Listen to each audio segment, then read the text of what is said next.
بسم اللہ الرحمن الرحیم اللہم صلی علی سیدنا محمد وعلی آل محمد وبارک وسلم۔ السلام علیکم dear friends, I request you please subscribe my channel Umme's Islamic channel and share it with your friends.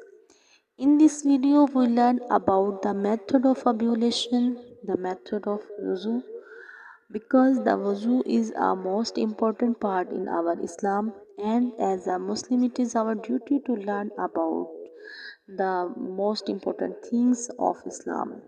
Okay, let's get started.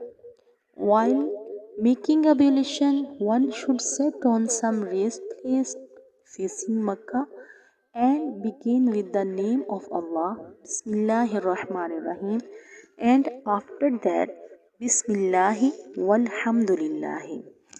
First of all, both the hands should be washed up to wrist thrice. Clean and rinse the inner mouth 3 times and rub the teeth with a miswak or a brush.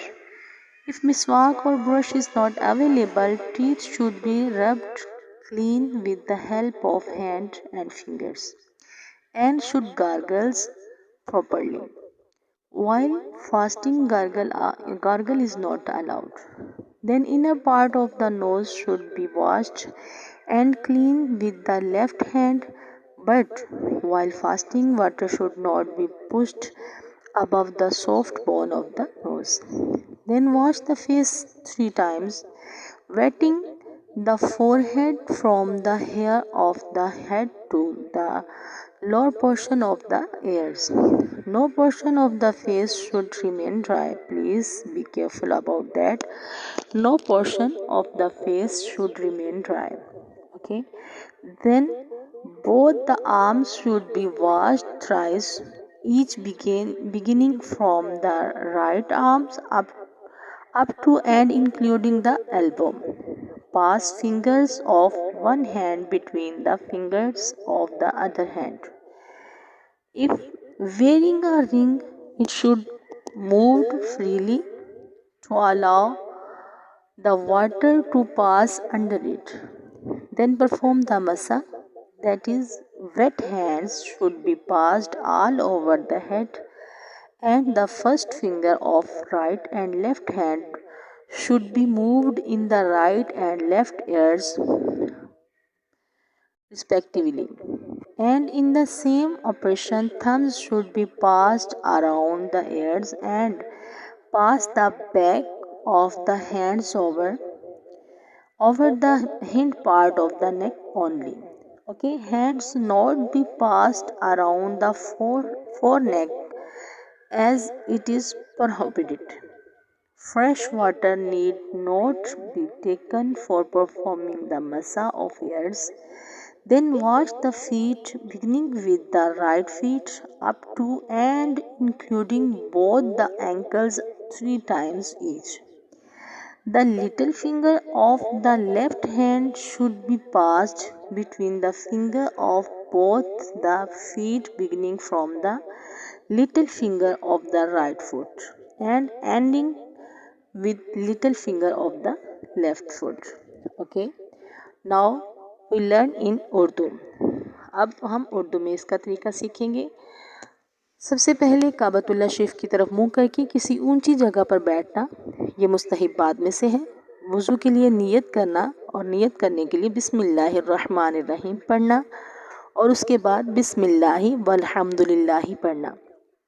بسم اللہ والحمدللہ پڑھنے سے یہ فائدہ ہوگا کہ جب تک آپ باوضو رہیں گے اس وقت تک فرشتے آپ کی نیکیاں لکھتے رہیں گے۔ اس کے بعد اب دونوں ہاتھوں کو 3 بار پہنچوں تک دھونا اور دونوں ہاتھوں کی انگلیوں کا خلال کرنا۔ اس کے بعد ہاتھوں کو دھونے کے بعد اب 3 مرتبہ کلیاں کرنا۔ ہر بار اس طرح سے کلی کرنا کہ منہ کے ہر پرزے پر پانی بہہ جائے، اور اگر روزہ نہ ہو تو غرغرہ کرنا۔ غرغرہ مطلب منہ میں کچھ پانی لے کر اس کو خوب اچھی طرح سے ہلانا تاکہ منہ کے کسی بھی حصے میں کوئی بھی چیز نہ رہ جائے۔ اس کے بعد 3 مرتبہ ناک میں پانی ڈالنا. ناک میں پانی اس طرح سے ڈالنا کہ سیدھے ہاتھ کے چلو میں پانی لے کر ناک کے نرم گوشے تک پانی کو پہنچانا، ناک کی جڑ تک پانی پہنچانا. لیکن یاد رہے اگر روزہ ہو تو ناک کی نرم ہڈی تک پانی نہیں جانا چاہیے، اس سے روزہ ٹوٹ جائے گا. روزے کے دوران نارملی اس طرح سے ناک میں پانی ڈالیں کہ نرم ہڈی سے نیچے تک پانی رہے. اس کے بعد چھوٹی انگلی، الٹے ہاتھ کی چھوٹی انگلی کے ساتھ ناک کو جھاڑنا، ناک کو صاف کرنا تاکہ اس میں کوئی کسی قسم کی رطوبت یا غلاظت نہ رہے. اس کے بعد منہ دھونا، اور منہ چہرہ اس طرح سے دھونا ہے کہ جہاں سے عادتاً سر کے بال اگنا شروع ہوتے ہیں وہاں سے لے کر تھوڑی کے نیچے تک، اور ایک کان کی لو سے دوسرے کان کی لو تک سارے چہرے کو دھونا. اور اگر کوئی نوز پن وغیرہ پہنی ہوئی ہے تو اس کو بھی ہلا لینا. اگر وہ ٹائٹ ہو تو ہلانا فرض ہے، اگر ٹائٹ نہ ہو تو اس کو ہلانا تاکہ اس کے نیچے پانی پہنچ جائے.